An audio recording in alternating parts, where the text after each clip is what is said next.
Want me to get rid of food odor? No problem. This happened between my parents when they first got married. It's by far the funniest thing that has ever happened, and we tell this story all the time. Some background. My parents have been married for 34 years.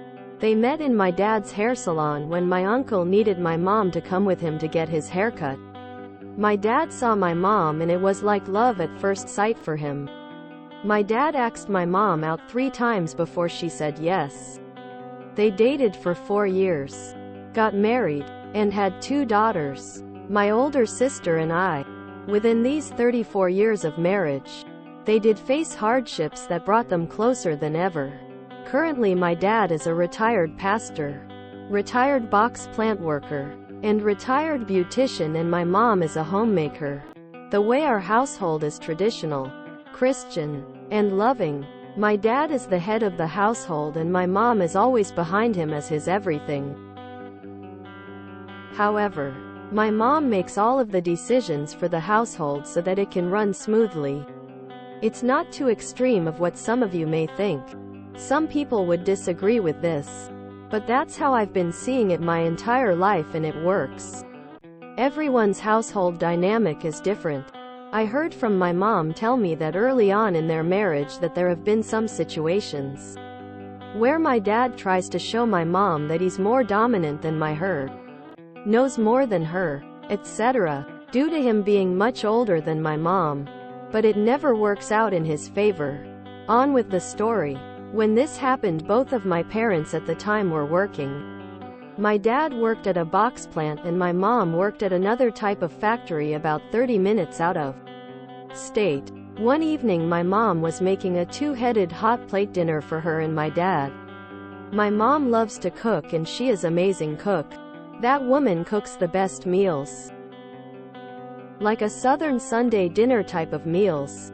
I'm already looking forward to her cooking for the holidays. One evening when my dad came home from work, my mom was in the kitchen cooking. My dad asks, "What's that smell?" My mom says, "Dinner." My mom thought my dad was going to say how good it smells and was going to be grateful. My dad ends up saying something along the lines of, "You get that food odor smell out of here." My mom was confused, but she didn't want to argue and says okay. Cue malicious compliance. She opens windows all over the house trying to get rid of the smell. The next couple of days my parents only ate leftovers from what she cooked. A couple of days pass. My mom gets off work and is sitting in the kitchen waiting for my dad to come home. She's not cooking because my dad didn't like the smell of the food she cooked. My dad gets home and asks, "What's for dinner?" and "Why I don't smell anything." My mom says, "You wanted that food odor in here so I didn't cook anything." My dad was shocked. My mom did exactly what he said. She pulled a petty level 1000 on him. He knew he screwed up. He apologized and ever since then, he has never ever complained about food odor.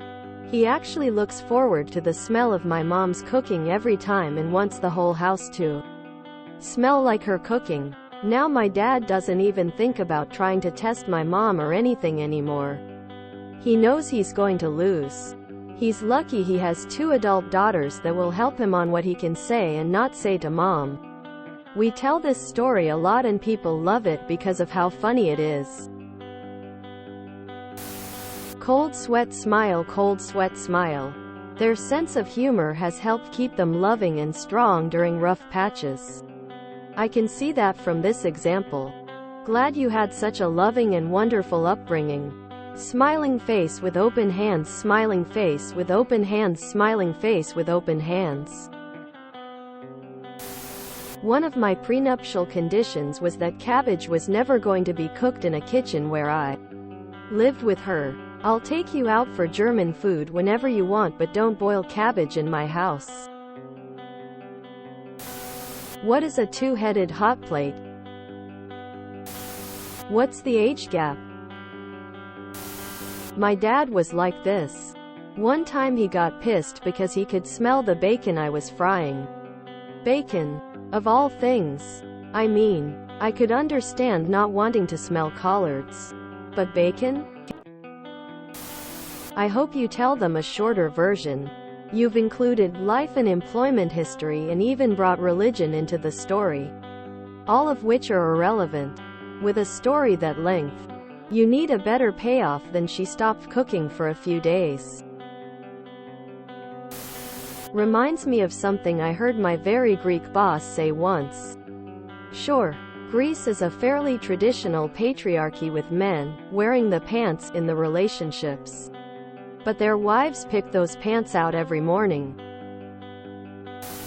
Okay. I wonder if she cooked cabbage? It tends to have that delightful odor, and I see other comments mention that particular veggie. Where my dad tries to show my mom that he's more dominant than her, knows more than her, etc., due to him being much older than my mom. But it never works out in his favor. I was reading a story about a couple and the guy was acting all, I wear the pants in this relationship. So the girl pulled out a pair of her underwear and told him to put them on. He said, "I'm not getting into your panties." And she responded, "And with that attitude you never will." How much older is your dad than your mom? Also, are they from different cultures? My closest relatives are conservative Christians. My wise baby brother lives by the advice, happy wife, peaceful life. This story had like 800 completely unnecessary details. This is a creative writing exercise. And because he had the ability to apologize, he was able to have meals cooked and also keep his wife. I grew up with Northwest English, working-class Catholic matriarchy, similar gender roles, but conceptualize as men being the ones who went out to work because somebody had to and they couldn't be trusted with the far more important task of running the household. Discovering that not everybody saw it that way as I got older came as quite a surprise to me. Best story ever. If you enjoyed this video, please check out our playlists full of similar content. Epic Haircast is like doom scrolling for your ears. Please like, share, and subscribe.